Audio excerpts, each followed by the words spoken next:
I used this strategy to get a rank 1 in the 12th anniversary OPTC run and by quite a decent point lead. When you use this information, you can actually do this yourself quite easily. So during the video, I actually did get a second run with 408,000 score, which if I didn't get first place already, that would have gotten me at least second place, which is just insane to think about, that you can do this multiple times using this strategy. So it's not a super luck based thing, you can get it very easily. Now I did talk about this in a previous video where we talked about the re-rolling strategy, which is essentially like if you have a lot of stamina meats to just replenish your stamina the whole time, then just restart your run until you get like a start where there's a dense amount of belly bags right at the beginning, because usually that means that throughout the run the map is going to give you way more points overall, which can definitely boost you by like 60k, and it's very important for getting a top 10 run. But I'm just gonna rip the band-aid off.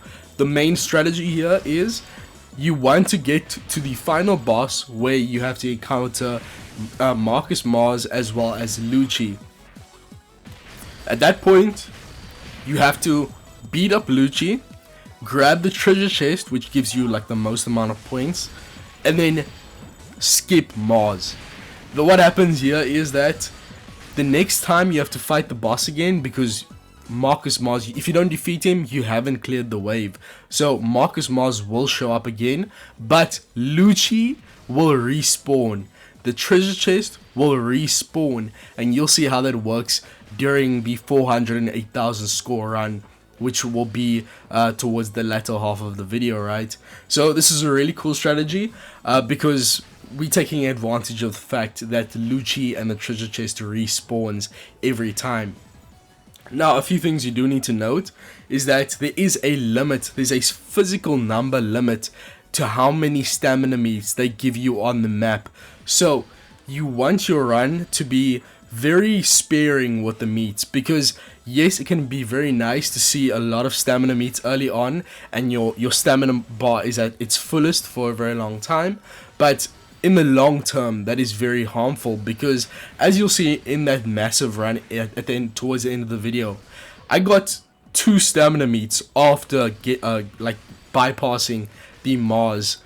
So the fact that you can get through the entire map, beat the final boss, and still get 2 stamina meats is not possible if you get a lot of these stamina meats early on. I don't know the exact number of the limit for the stamina meats that can appear, but you want to make sure that your maps aren't giving more than 1 stamina meat per area, which can definitely cause you to lose later on, because you want to save those stamina meats. You pass up Mars, and you can do this cycle multiple times as long as the map gives you stamina meats, as you will see in the video. When I do that 408,000 score run later on, I actually messed up at the end quite badly. In the last few moments, I missed a treasure chest, which is another 5k gone, and then I also died to a random fodder mob, and I had enough stamina to actually go on for a bit longer and get perhaps another 10,000 score. So I could have gotten even higher than my limit here, which was 413,000. The run that got me rank 1, I could have gotten way higher if I didn't mess up on that run towards the end. And you'll actually see in that run, I actually messed up quite a bit in terms of hitting perfects on the bosses. As you know, the bosses give you way more score than the fodder mobs, so defeating them with a perfect is actually quite important. Whereas for the fodder mobs, it's way more important to just try and kill them and don't die at all throughout the run. That makes way more of a difference compared to trying to hit all perfects, which I definitely think that you don't need any like massive amount of skill or even a lot of practice to get a rank 1 run. You just need to reroll for a perfect map that doesn't have a lot of stamina meat right at the start, and that gives you a lot of these berry bag dense areas. And then as long as you hit your perfects on the final bosses, and if you use the strategy to pass Lucci, kill Lucci, grab the treasure chest, and don't triple tap and kill Mars. Run past Mars, and you can do that cycle 3-4 times even. if you get 2 stamina meats like I did in that 408k score run. So yeah, definitely use the strategy. It's extremely powerful. Next time we do have a 5 Elders OPTC run, I dare you to beat my score of 413,000. I'm not sure if I will be able to do the same next time, but using the strategy, it probably will work the exact same. We should see another 5 Elders OPTC run during the summer Sugofest celebration, or we could see for the latest New Year's, it will appear for sure.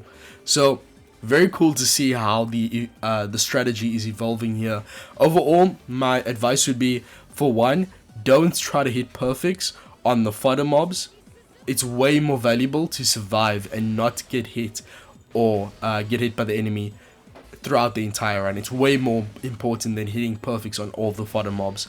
However, if you can, towards the end, especially with the 5 elders, try to hit perfects on the elders themselves, because they do give a lot of points, basically as much as the treasure chests. Also, when you are fighting Walkyrie, it is a very difficult boss fight. It's actually the hardest one, even harder than the final one. Walkyrie comes right before the final boss against Marcus, Mars, and Lucci. Walkyrie, it's a very dense area with 2 treasure chests, 2 fodder mobs, very easy gaps to fall into, and then of course Walkyrie himself appears. Now, as you'll see in my 408k score run, I did this pretty perfectly. I defeated the first fodder mob, picked up the first treasure chest, jumped into the air over the second fodder mob, and grabbed the second treasure chest. It's way more valuable to grab the treasure chest than hit the fodder mob, and it's also way easier to do it like that.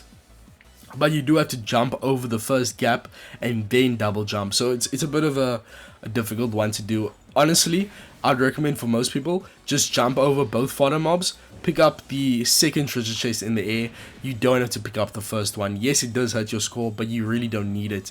Even in my 413k score run, I'm pretty sure I didn't pick it up. The first treasure chest there by Walkyrie. And then for Nustro, it's a very small gap that you have to kind of jump over, very similar to how it is with Kaido.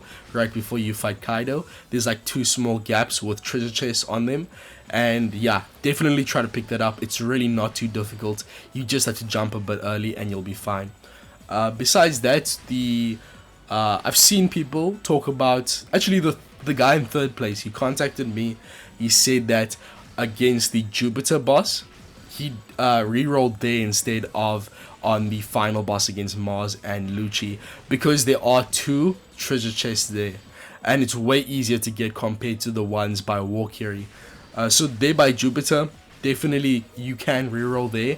I don't think you can get as many points as with the Mars fight, just because Lucci and the treasure chest give so much, and I think also the area, once you get past the final boss, the map gives you so much more belly bags because you're towards the end of your run. And I don't think you get that when you are fighting up against the stage with Walkyrie or Jupiter, right? So definitely reroll for your map. Make sure that at the start you have as many berry bags as possible, because that'll be a telltale sign of how good the rest of the map is going to be. I've noticed this, it's a trend. And then also make sure that you are skipping the Mars final boss and killing Lucci, picking up the treasure chest, and then just doing that cycle over and over. And then once your stamina bar is getting really low and you predict that you can't do another wave, then just kill off the Mars as well. That'll give you another 5k points. But that's about it. Thank you guys for watching. That's going to be it for the commentary. If you have any questions about this, ask me down below. But with all that being said, I'll see you guys in the next one. Hopefully, we have a very good fight for the next OPTC run. But for now, I've gotten my victory. Now it's time for yours. I'll see you guys in the next one. Peace. And I'm out.